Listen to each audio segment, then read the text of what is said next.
Good day, everybody, and welcome back to the dark side. This is part 2 of the Embers Rekindled mod, Minecraft's Woven Tech Magic mod. Let's get into the Ember generation. Now, as you progress through your codex, the first Ember generating machine that they're going to suggest for you is the Ember Activator. This is crafted with a furnace, 2 iron plates, and 6 copper ingots. Now, I would strongly suggest not crafting this one unless you're just looking for a simple, low yield way of generating ember. Instead, I would suggest skipping straight towards the pressure refinery. This one yields up to 1.5 to 3 times the yield that the ember activator gives you. This is crafted with a furnace, 4 iron ingots, a copper block, and 3 copper ingots. Now I will get into how to use these, but we're going to cover a few more things first. Specifically, the item transfer pipe. The item transfer pipe is crafted with 2 item pipes, 2 lead plates, and 4 lead ingots. So let's have a look at how these work. Now this is where we left off at the previous video, where the Ember Ball pumps these items into the chest. Now, as I mentioned in the previous video, the Ember Shards and Ember Crystals are used for generation, while the Ember Grit is a furnace fuel. The Mundane Stone is a byproduct from another mod, so we're not going to cover that in this video. But we need a way to separate these items so that we don't feed the Ember Activator or the Ember generating machines with them, since they will just clog up your pipes and end up reducing your efficiency. So let's have a look at the item transfer pipe. These items are put next to the item pipes and work as a sort of filter. So we are using the storage drawers here to have these separate into this. So how this works is you place it down.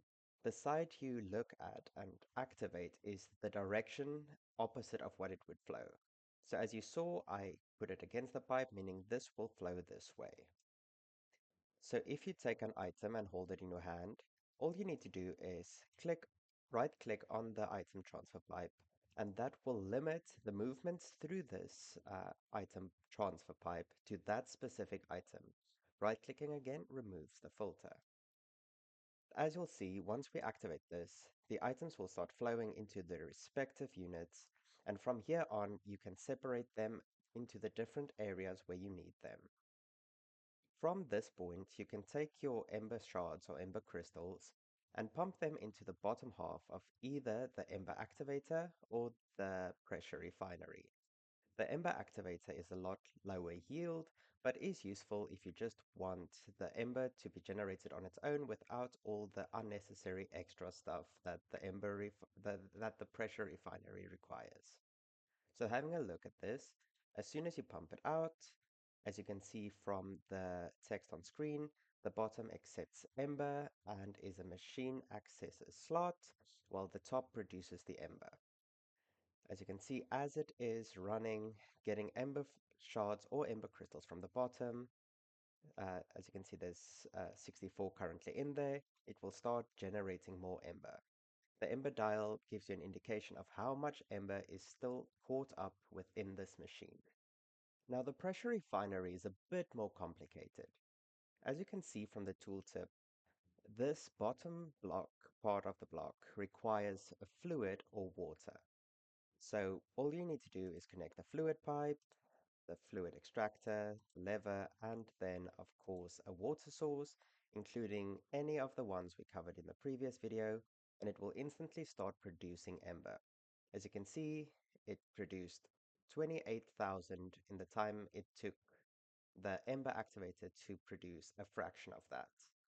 Now this is a bit more difficult to set up, as the base multiplier is 1.5 times that of the Ember activator.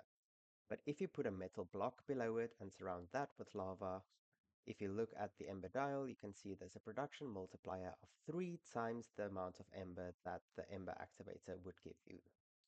But we don't merely want to produce the Ember, we want to start moving it around. That is where these two items come in. The first one is the emitter, which is crafted with a caminite plate, two iron ingots, and two copper ingots, as well as the ember receptor, which is two copper ingots, two iron ingots, and an ember plate as well. And each of these recipes will give you four of these items. We would also need a place to store the ember that we produce, which is why we want to craft a few copper cells. Now, this is crafted with a copper block, four iron ingots, and four caminite bricks. So let's have a look at how to use these.